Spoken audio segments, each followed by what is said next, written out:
What's up guys? Today we're talking about why I chose the Esab Rebel 205 AC/DC over the Miller Multimatic 220 and the Everlast Power MTS 225.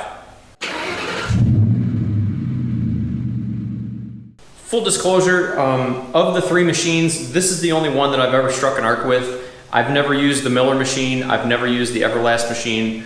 So what I'm going to tell you guys is strictly from a statistical standpoint of the features that they have and, you know, what features some other ones don't have and what other ones do have and things like that. So as far as how they weld, I can't give you that answer. I know this one I've had no issues with.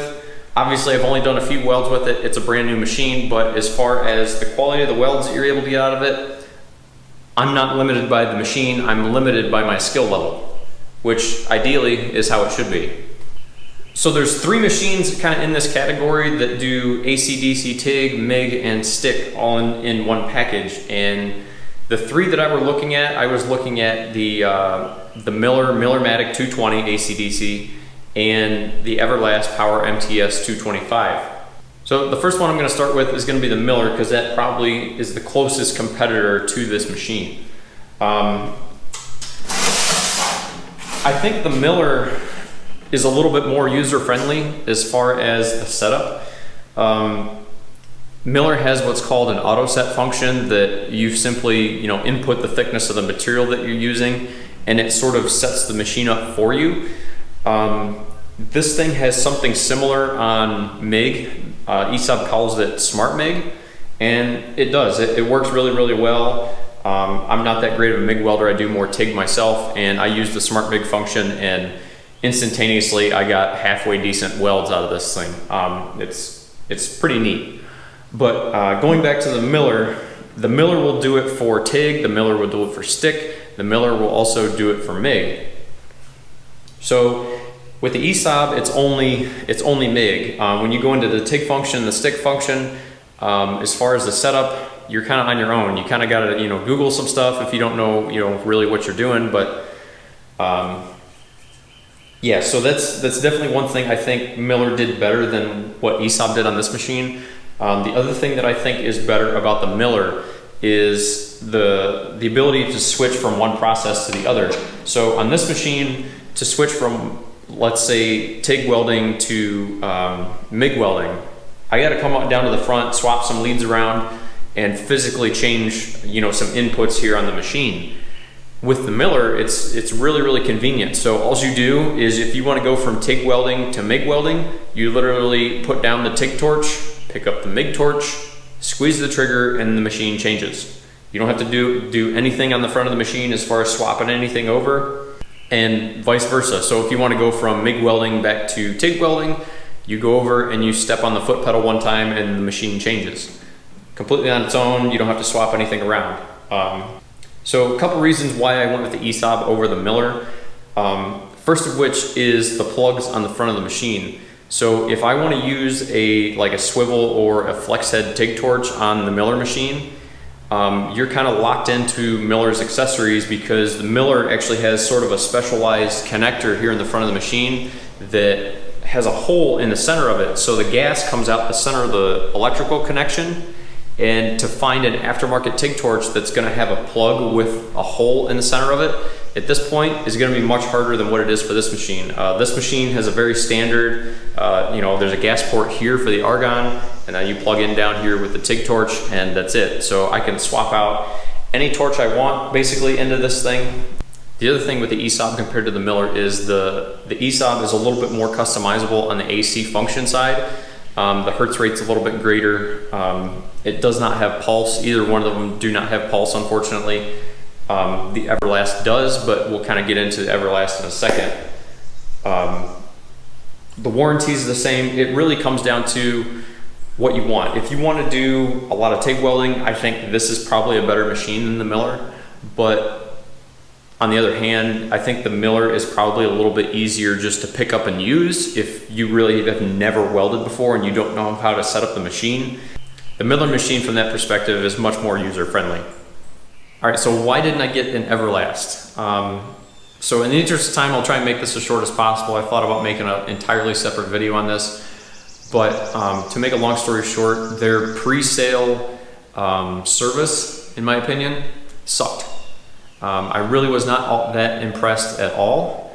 I called Everlast regarding the Power MTS 225. I had some questions about the TIG torch it came with, the foot pedal it came with, and what some of they offer upgrades, obviously, for their torches and their foot pedals and things like that. The guy that I had on the phone, he wasn't available. He had to call me back, not a big deal. When he did call me back, I could just tell that he was in no mood to talk, and he couldn't be bothered with answering my questions. So if you're not willing to answer my questions on a $2,400 purchase, I'm gonna go spend another $200 somewhere else because, quite frankly, you're a jerk. With that said, the other thing that I did was I actually went online to Google Maps and I typed in Everlast's business address for their sales area. All right, I'm going to show you guys exactly how I came across this. So this is Everlast Welder's website, and I'm going to have to apologize in advance. My screen capture software is pretty terrible, but it'll get the job done for this. So all I did was I went up here to contact, and you go over to sales, and it gives you an address right here. So I took this address and I just did a Google search of the address. Come over to Google Maps, and as you guys can see, Everlast Power Equipment, pretty standard building, just in an industrial complex somewhere in San Francisco. But one thing I did do is I went down here to Street View to look at the front of the building, and they got a nice view of the water. But you come over here to the other side, and that's nice.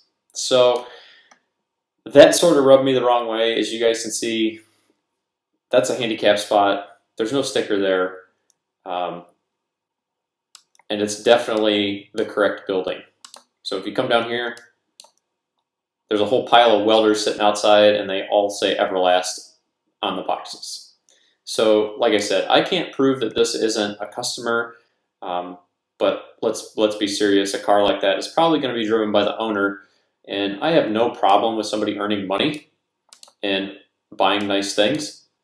But just because you own something nice doesn't mean you get to park like a jerk. So between those two things, I had a guy on the phone that really didn't want to answer any questions, and for all intents and purposes, as far as I could tell, this is probably an owner of the business, parks like a jerk. I'm going to spend my money elsewhere. So between the bad sales experience that I got, and then I go on Google Street View, and I can't prove that this isn't a customer doing this. I can't prove that it's anybody at Everlast doing this. I can't prove any of this, but the whole thing just sort of rubbed me the wrong way, especially when you combine that with the fact that Everlast promotes, hey, we have a 5-year warranty on our products. That's fine and dandy, but if you don't even want to sell me the product to begin with, how am I going to get service from you 5 years down the road? So with all that in mind, I took all that into consideration and completely eliminated the Everlast right off the rip. So I was more than willing to spend an extra $200 on an Esab that I can get serviced within 20 miles of my house, and does everything I need it to do. But full disclosure, the Everlast does have some features that this machine does not have. It has some features that the Miller does not have. But what's your support going to be like? That's entirely up to Everlast and what kind of mood they're in that day. So I've got a couple of projects that I'm going to be doing with this thing. Let me know if you guys want to see that stuff. Like, first of which, I have to make a welding cart because I don't have one, and this thing has so much stuff with it as far as torches and foot pedals and stingers and different adapters and cords and things like that, consumables and just a bunch of different stuff. So I have to get a welding cart made with some storage in it. If you guys want to see that, let me know down in the comments. But as always, guys, if you guys like the video, hit like. If you want to see more content, go down and hit subscribe. Thanks for watching, guys.